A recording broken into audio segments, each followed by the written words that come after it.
Hello મિત્રો, કેમ છો તમે બધા? આજે પાછું સ્વાગત છે તમારું અમારા એક નવા વિડીયોમાં. મિત્રો, હું છું પરમાર દીપક અને તમે જોઈ રહ્યા છો દીપક જીકે ગુજરાતી યુટ્યુબ ચેનલ. અને મિત્રો, અમે આજે આવી ગયા છે તમારા માટે ભાગ 3 લઈને.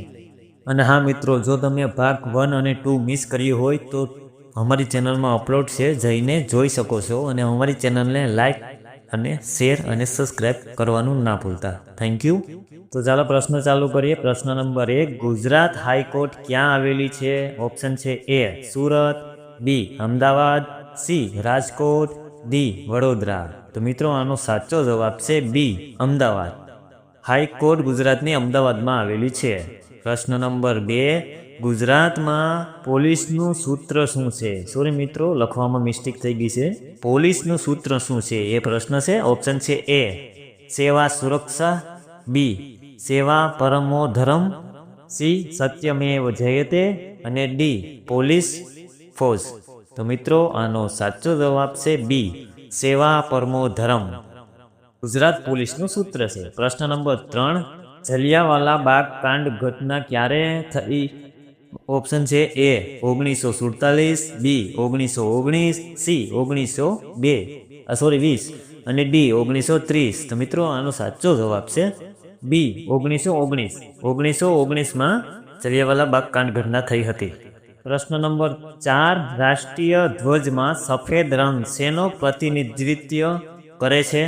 પ્રશ્ન એ કહેવા માંગે છે કે રાષ્ટ્રીય ધ્વજમાં જે સફેદ રંગ છે તે શેનો પ્રતીક છે? તો ઓપ્શન છે એ હિંમત, બી શાંતિ, સી વૃદ્ધ, ડી શક્તિ. તો મિત્રો, આનો સાચો જવાબ છે બી શક્તિ. શક્તિનું પ્રતીક છે સફેદ રંગ, જે આપણી રાષ્ટ્રધ્વજમાં છે. પ્રશ્ન નંબર 5, રાંધણ ગામ ક્યાં આવેલું છે? ક્યાં છે મતલબ? ઓપ્શન છે એ હળવદ, બી રાજકોટ, સી સુરત, ડી વડોદરા. તો મિત્રો, આનો સાચો જવાબ છે એ હળવદ. રાંધણ ગામ હળવદમાં આવેલું છે.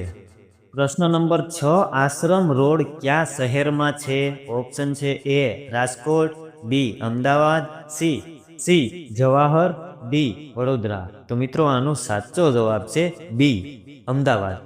આશ્રમ રોડ અમદાવાદમાં આવેલો છે, જે બહુ પ્રખ્યાત રોડ છે. તમે કોઈ દી ગયા હો તો તમને ખબર હોય. પ્રશ્ન નંબર 7, યુનાઇટેડ નેશનલ ડે ક્યારે ઉજવાય છે? ઓપ્શન છે એ 24 ઓક્ટોબર, બી 26 જાન્યુઆરી, સી 15 ઓગસ્ટ, ડી 2 ઓક્ટોબર. તો મિત્રો, આનો સાચો જવાબ છે એ 24 ઓક્ટોબર. 24 ઓક્ટોબરે યુનાઇટેડ નેશનલ ડે ઉજવાય છે. પ્રશ્ન નંબર 8, બુલેટ ટ્રેનનો પ્રોજેક્ટ કયા રાજ્યો વચ્ચે છે?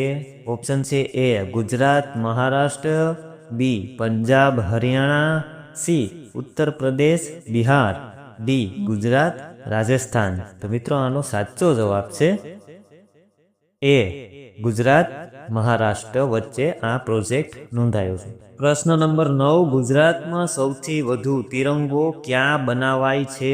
ઓપ્શન છે એ ખડગો, બી ખડિયા, સી ખાદી, ડી ખાદીખી. તો મિત્રો, આનો સાચો જવાબ છે સી ખાદી. તિરંગો સૌથી વધારે બને છે ખાદીમાં. તો મિત્રો, આજનો આપણો છેલ્લો પ્રશ્ન નંબર 10, સત્યમેવ જયતે શેમાંથી લેવામાં આવ્યું છે? ઓપ્શન છે એ ગીતા, બી ઉપનિષદ, સી વેદ, ડી મહાભારત. તો મિત્રો, આનો સાચો જવાબ છે બી ઉપનિષદ. ઉપનિષદમાંથી સત્યમેવ જયતે લેવામાં આવ્યું છે. તો ચાલો મિત્રો, આજ માટે બસ આટલું જ. મળીએ બીજા વિડીયોમાં. ત્યાં સુધી જય ભારત, જય હિન્દ. અને હા મિત્રો, અમારા 10 ભાગ આવવાના છે, તો પ્લીઝ અમારી ચેનલને લાઈક કરી દેજો, એટલે શેર કરી દેજો, એટલે તમને મળતા રહે વિડીયો.